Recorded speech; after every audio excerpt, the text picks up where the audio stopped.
The modern world teaches a quiet lie. It tells you that stability lives outside you, in money that can vanish, in status that can be withdrawn, in approval that depends on moods, trends, and crowds you do not control. From an early age, the mind is trained to chase what looks solid but is, by nature, unstable. Careers rise and fall, relationships shift, markets move, bodies age. Even certainty itself dissolves under time. And yet, most people build their sense of safety precisely on these moving grounds. The Stoics saw this clearly. They did not reject the world, they understood it. They observed that anything exposed to chance cannot be the source of inner peace. What depends on fortune will always demand fear as its companion. What depends on recognition will always demand anxiety as its price. Look around. Everything moves, everything reacts, everything seeks reassurance. And then, rarely, there is someone who does not move with the current, someone whose posture remains steady while circumstances change, not because life favors him, but because his center is not where life can reach. This is not emotional numbness, it is not withdrawal, it is alignment. The Stoics did not ask how to control events, they asked how to become ungovernable from within. They understood that power begins where reaction ends, that freedom starts the moment the mind stops outsourcing its stability. Nothing external can shake a man whose roots are deep. This journey is not about escaping pressure. It is about discovering why pressure no longer decides who you become. It is not about hardening the heart, but about strengthening the foundation beneath it. If stability cannot be found outside, then only one question remains. Where does true power actually live? The Stoics began from an uncomfortable truth that most people spend their lives avoiding. Life is uncertain by design, not because something went wrong, but because change is the very structure of reality. Zeno of Citium understood this when he spoke of living in accordance with nature. Nature is not stable. It flows, transforms, dissolves, and renews. To demand permanence from it is to place the mind in constant conflict with existence itself. Cleanthes and Chrysippus deepened this insight. They saw that suffering is not created by events, but by the resistance we attach to them. When the mind seeks certainty in what is uncontrollable, it becomes fragile. It lives in a state of quiet fear, always anticipating loss. The Stoic solution was not denial nor pessimism, but fortification, not of the world, but of the self. Inner power, in Stoic terms, was never emotional hardness. It was structural depth. A tree does not resist the storm by becoming rigid. It survives by sending its roots deeper into the ground. The Stoic mind does the same. It does not ask life to be predictable. It asks itself to be prepared. Most people confuse endurance with strength. Endurance is passive. It tolerates pain while remaining dependent on external conditions to change. Rootedness is active. It accepts reality as it is, then decides who it will be within it. Endurance waits. Rootedness stands. This is why Stoic virtue was not moral decoration. It was psychological bedrock.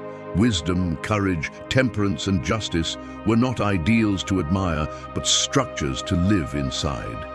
They provided the mind with orientation when circumstances removed comfort, certainty, or control. When everything else shifted, virtue remained. Modern neuroscience confirms what the Stoics intuited without instruments. The prefrontal cortex, the part of the brain responsible for interpretation, meaning, and conscious choice, is where stability is formed. Events do not arrive in the brain as facts. They arrive as raw signals. What determines emotional impact is not the event itself, but the frame applied to it. When the mind is trained to interpret difficulty as threat, the nervous system reacts with fear and contraction. When it is trained to interpret difficulty as information or challenge, the response changes.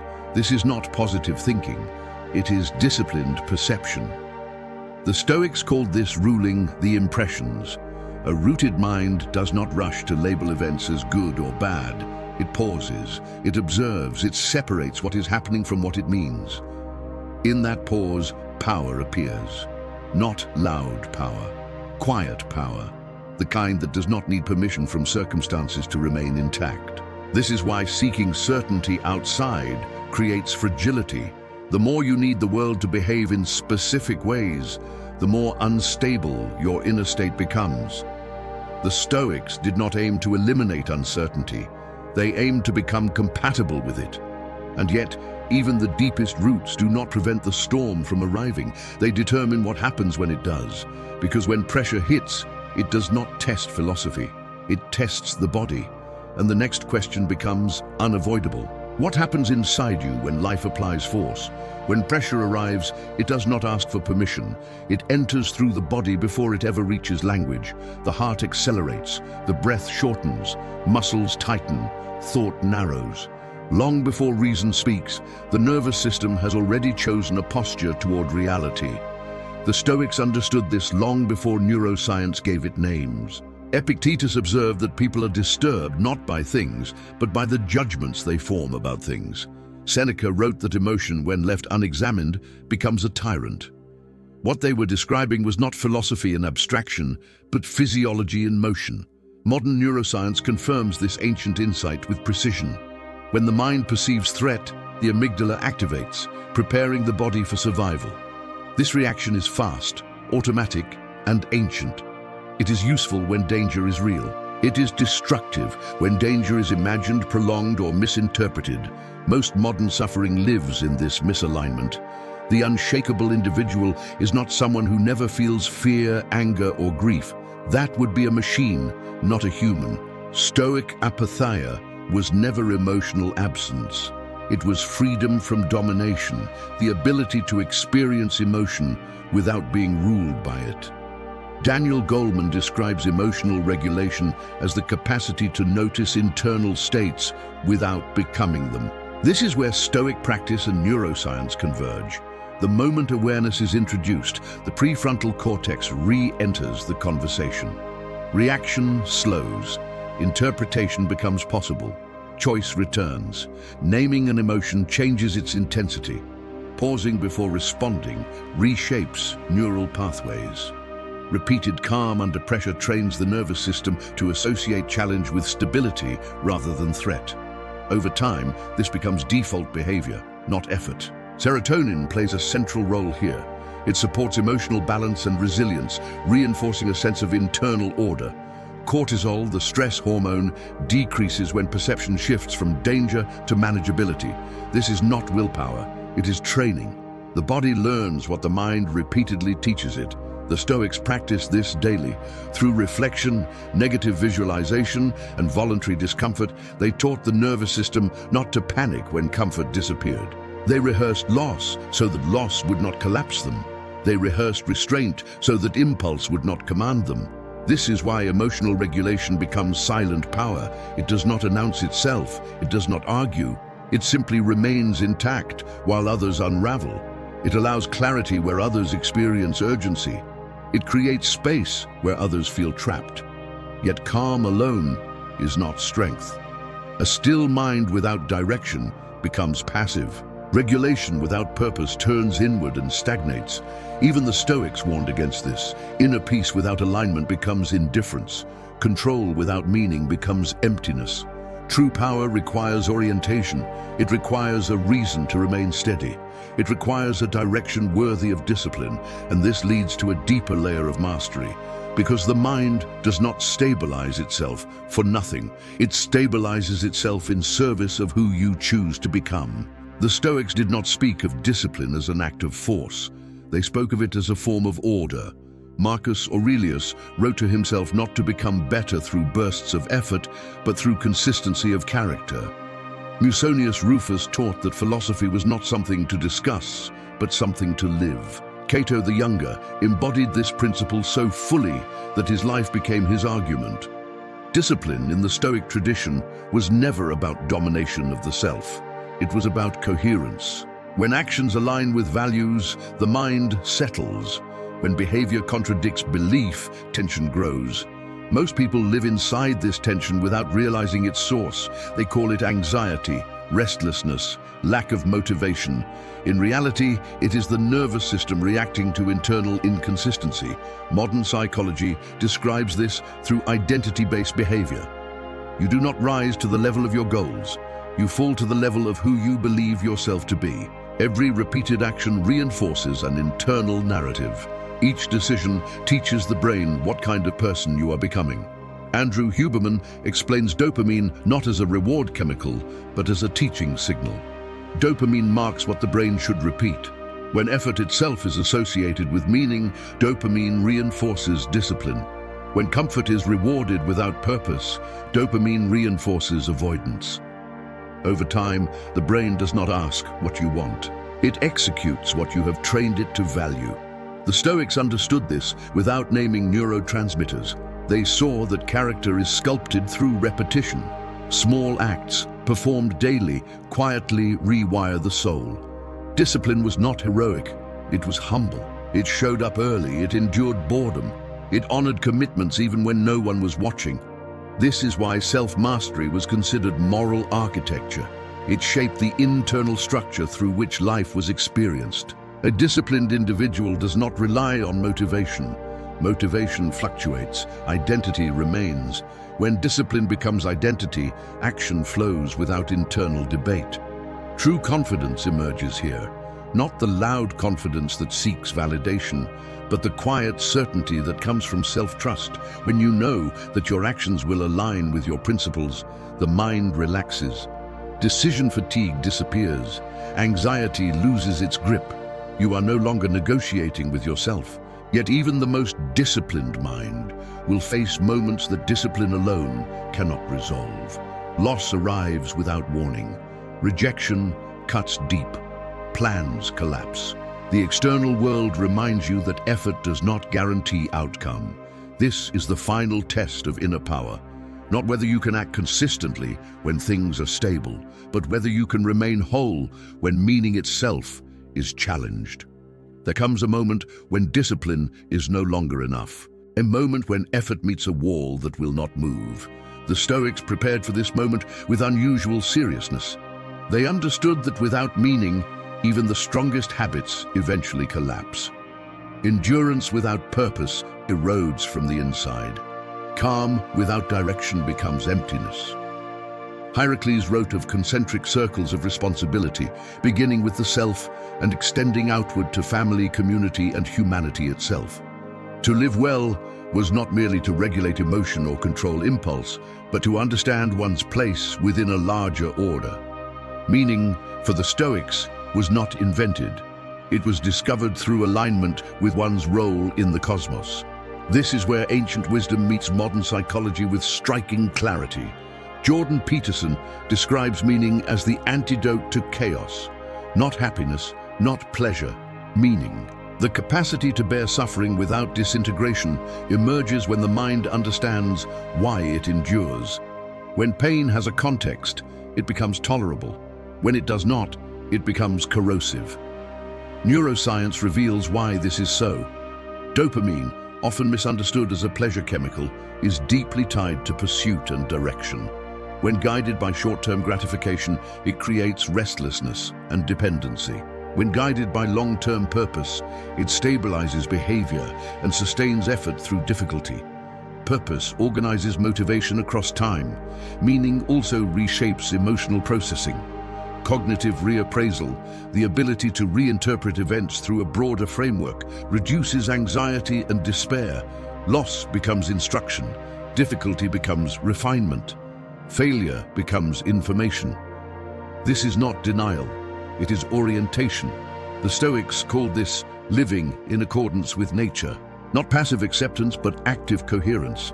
To know what is within your control, to accept what is not, to commit fully to the space in between. Meaning emerges when action reflects values, regardless of outcome. An unbreakable mind does not depend on constant success. It depends on coherence. When purpose is internalized, external events lose their authority. Praise no longer inflates. Criticism no longer destabilizes. Even suffering becomes survivable because it is no longer random. It is integrated. This is why meaning functions as psychological armor. It does not prevent impact, it absorbs it. It allows the individual to remain oriented when circumstances attempt to disorient. It creates a center of gravity that does not shift with opinion or outcome.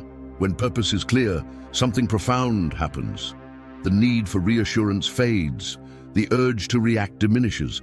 The mind becomes less noisy, not because life is easier, but because life is intelligible. And when meaning is fully internalized, the final transformation begins. External events stop negotiating with your identity. The individual becomes unshakable. An unshakable life is rarely dramatic. It does not announce itself. It does not demand attention. It is felt rather than seen. Marcus Aurelius never wrote his meditations to persuade anyone. He wrote them to remain aligned with himself. That is the posture of the silent sovereign. Strength without performance, authority without noise. Observe such a person closely, and you will notice what is absent. There is no urgency to prove worth, no compulsive reaction to disrespect, no restless hunger for validation. The unshakable individual moves through the world with an internal rhythm that does not synchronize with external chaos. This is not indifference, it is sovereignty. He does not rush to respond because he has trained himself to pause. In that pause, the mind regains command. The prefrontal cortex steadies perception. The nervous system remains regulated. Reaction gives way to discernment. What once triggered impulse now meets awareness. He does not react impulsively because impulse no longer defines identity. Through repetition, the brain has learned a different default. Neuroplasticity is not abstract theory here. It is lived experience. The brain becomes what it repeatedly practices. Stillness, practiced daily, becomes the natural response. Restraint, repeated quietly, becomes instinct. He does not beg reality to be different because he has already accepted its structure. Acceptance, in the Stoic sense, is not resignation, it is clarity. To see the world as it is without distortion is to reclaim energy wasted on resistance. What cannot be changed no longer consumes attention. What can be changed receives full commitment. This individual does not confuse calm with passivity. When action is required, it is decisive. When silence is wiser, it is complete. There is no inner debate. Because identity and behavior are aligned, the mind no longer fractures under pressure. It adapts. Serotonin stabilizes mood. Cortisol remains measured. Dopamine is guided by purpose rather than impulse. The nervous system reflects the philosophy that shaped it. Inner order becomes physiological reality. This is why the unshakable presence feels grounding to others. It communicates safety without words. Such a life does not seek control over people or outcomes. It governs itself. That is its power. It cannot be threatened with loss it has already contemplated. It cannot be manipulated through fear it has already faced. It cannot be destabilized by noise because it has cultivated silence. The journey ends where it began, not with accumulation, but with subtraction, not with movement, but with stillness. The unshakable individual does not conquer the world. He becomes the ground beneath his own feet. Finally, what remains is not ambition, nor avoidance, nor retreat. What remains is presence, a mind that stands without leaning, a character that does not fracture under weight. Nothing external can shake a man whose roots are deep. In conclusion, the journey toward becoming unshakable does not end with mastery over emotion, discipline, or even meaning. It ends with something quieter and far more rare. It ends with becoming the ground upon which experience itself unfolds. The world will continue to move. It will test, provoke, seduce, and disappoint. People will misunderstand you. Circumstances will shift without warning. Outcomes will defy effort. None of this is evidence of failure. It is the structure of existence, unchanged since the time of Zeno, unchanged since Marcus Aurelius wrote to himself by candlelight, unchanged now. What changes is not the world, but the place from which you meet it. When inner fortification is complete, life no longer feels like something happening to you. It feels like something passing through you. Events arrive, are understood, and move on. They leave impressions, not wounds. They inform action, not identity. The mind remains clear because it no longer confuses noise with truth. This is the quiet miracle of inner power. It does not require withdrawal from life, nor does it demand constant vigilance. It emerges naturally when perception is trained, emotion is regulated, discipline is embodied, and meaning is internalized. What once required effort becomes state. What once felt fragile becomes stable. The Stoics called this harmony with nature. Neuroscience calls it integration. Psychology calls it self-regulation. The language differs, but the reality is the same. A mind that no longer fights what is and therefore cannot be shaken by it. At this point, ambition softens, not because it disappears, but because it is no longer driven by fear. Desire clarifies, action becomes precise, silence becomes comfortable. You stop reacting to every stimulus because you no longer need the world to reassure you of who you are. This is not detachment from responsibility, it is deeper responsibility. Responsibility for your perceptions, responsibility for your responses. Responsibility for the kind of presence you bring into every room, every conversation, every moment of uncertainty. A deeply rooted individual does not demand calm from the world. He generates it. He does not wait for conditions to improve before standing firm. He stands firm, and conditions lose their power to destabilize him. Nothing external can shake a man whose roots are deep. The invitation at the end of this journey is not to act immediately. It is to pause, to sit with what has been recognized, to feel where stability already exists beneath the surface of thought and emotion, to notice that even now, even here, something within you is not moving at all. That stillness is not emptiness. It is strength at rest. It is power without display. It is wisdom that does not argue. Remain there for a moment longer than is comfortable.